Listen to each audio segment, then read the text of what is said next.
right, we're back with part 3 of Trent Harmon, or part 3 of the Trent Harmon interview. It's not really part 3 of you. Yeah, it's man, you're the boss. Okay. Yeah, you whatever you want. No one's listening to me. Let's get.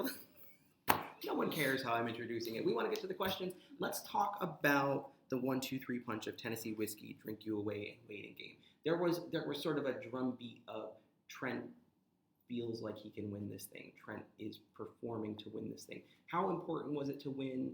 Were you thinking about the win? How did that inform what you were doing on the stage that week? I try not to buy too much into it, to be honest. People were starting to say it, like he's swinging for home runs, and man, I was swinging for home runs in July when I auditioned but unaware. It just took. But it was perfect because it was like everything peaked at the right time. You don't want to peak early, You just don't, because you flatline. You put a ceiling on yourself. So on those 3, and I knew, Mr. Ricky Minor took me to the side and he said, "Look, you can't have a 100 out of a 100 for 3 songs, but you can have 96s and 94s and 97s." And he said, "Those are good." He said, "You're going to do well this week. Keep your head. Don't listen to everybody talking about, oh, he's trying to win. He might win." You just keep doing you because you're doing good, and don't forget to breathe. So, and there was that growth arc through the whole season, and that night I feel like you ended again. It's sort of like everything fell into place because you got to end on Waiting Game, which I think was the strongest of the 3. Yeah, me too. What happened when you got that song? Had you heard it before? I hadn't. And I told Mitch Keith as soon as, if you go back and watch it, I mouthed to him. I said, on stage, right after I sang, I said, "That's a good song. That's a good song." I mean, I reached out to Parson and I said, "Dude, whatever I can do, I'm not much of anybody to help you, but like whatever I can do, I want this song on people's phones." It's a good song. And I was surprised that they let me close out the show, because that was the last song that was sung on American Idol, in the studio at CBS. I was so happy to get to do it. Yeah. I was the one that got to close out the show. Did you immediately connect to it, or did it take a few listens before you got into it because it was something new to you? First time. It was what I have learned is a 1-listen song, which I didn't know what that was. But I know I was sitting in my room, sitting at the table at the hotel. I was eating Starburst, and I actually stopped unwrapping one when the song came on, and I just sat there and I held it the whole time. I never ate it. I held it, and it's a good song. Yeah. You can't deny a 1-listen song. You listen to it one time, you say that's a good one. You don't have to listen again.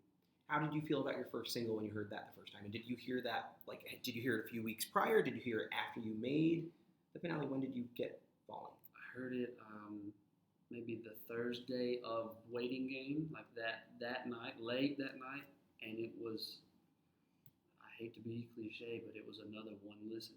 I was like, wow, guys, you got the key right. It's in B. That's what I naturally fall in. I love the song. If I wasn't singing the song, I'd still buy the song. and Keith Urban helped write it. Yeah, that doesn't hurt. That doesn't hurt anybody. And I told Mr. Keith, I said, thank you. And he said, man, when they asked me about it, I was just overcome with joy. It was like I just knew that song was meant to be yours. I don't need it for me at this point, and you needed it, and I'm so glad I got to help you. That's a little. I couldn't believe it. Yeah.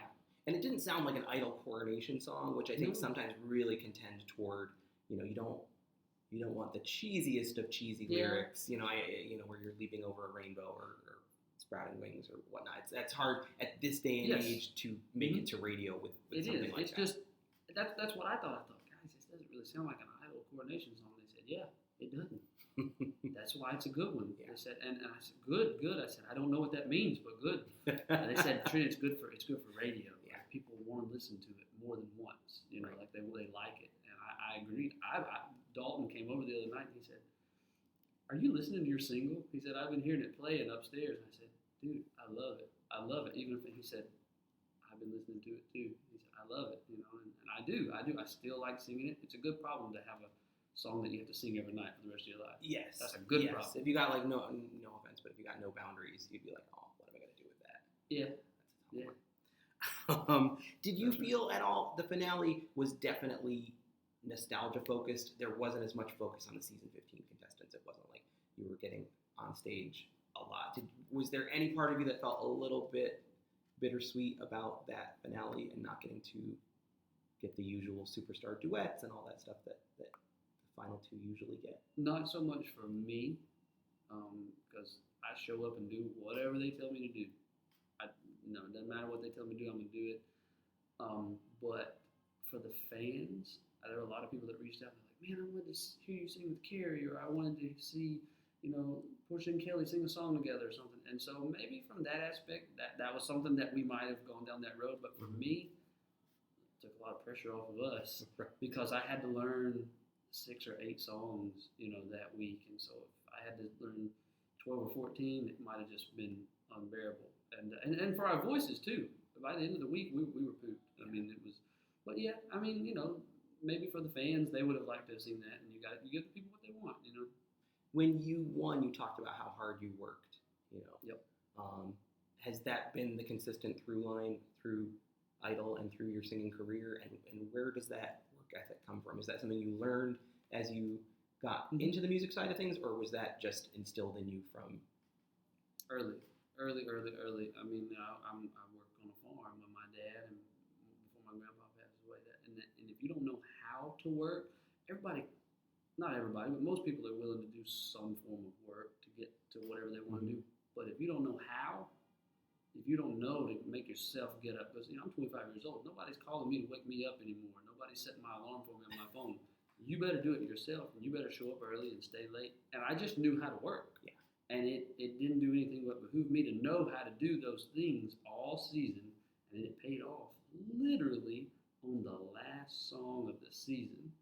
It was worth it, Yeah, absolutely. So now you are signed to a deal.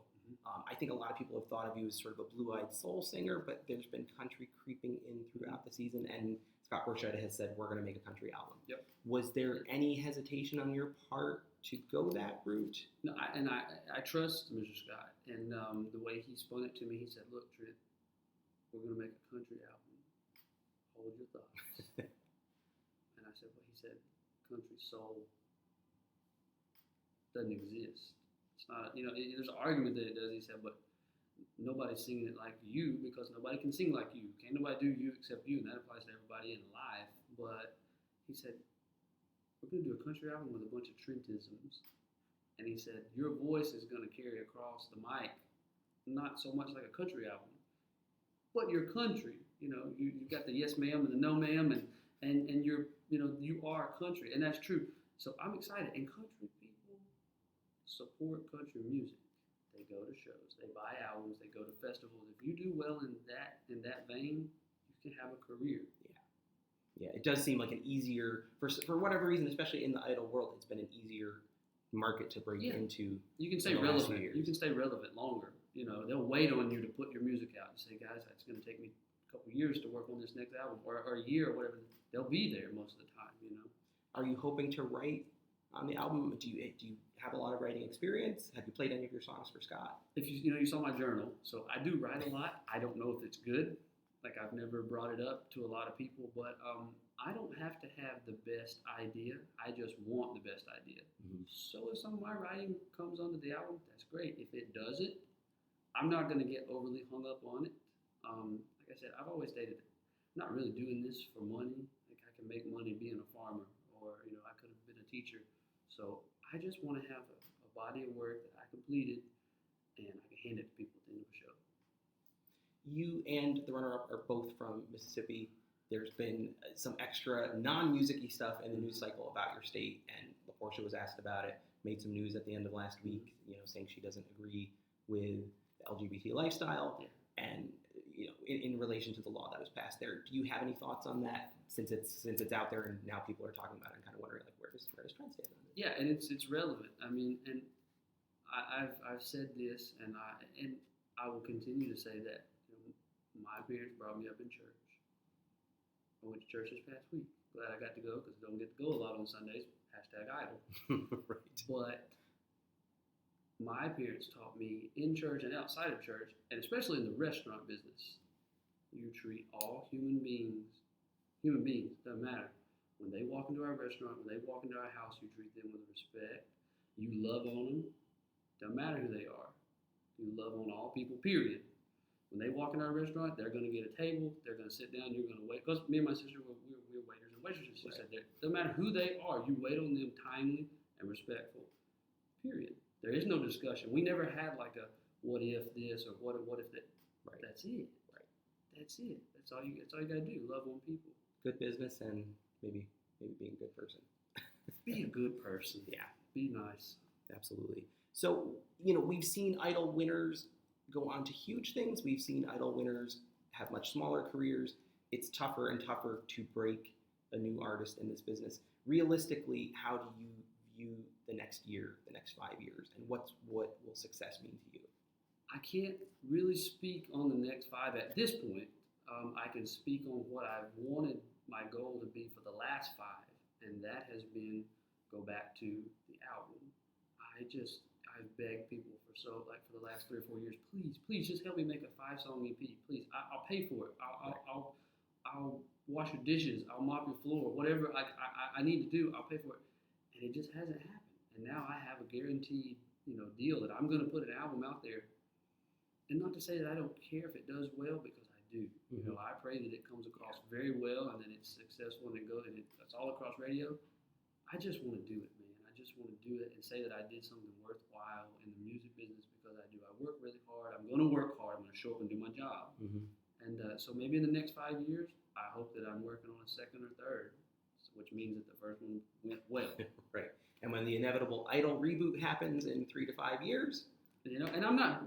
Some people ask me, am I bitter about that because you don't get to be the last one? No, but I was kind of butthurt that I didn't get to go back and be cool, because all the other idols got to come back, and we kind of just like, wow, that's Jordan Sparks, that's David Cook, and I would never get to do that. Right. So I'll get to do it if they do reboot it, and if they don't, it's so far ahead of the game. I can't even talk about it. I don't know.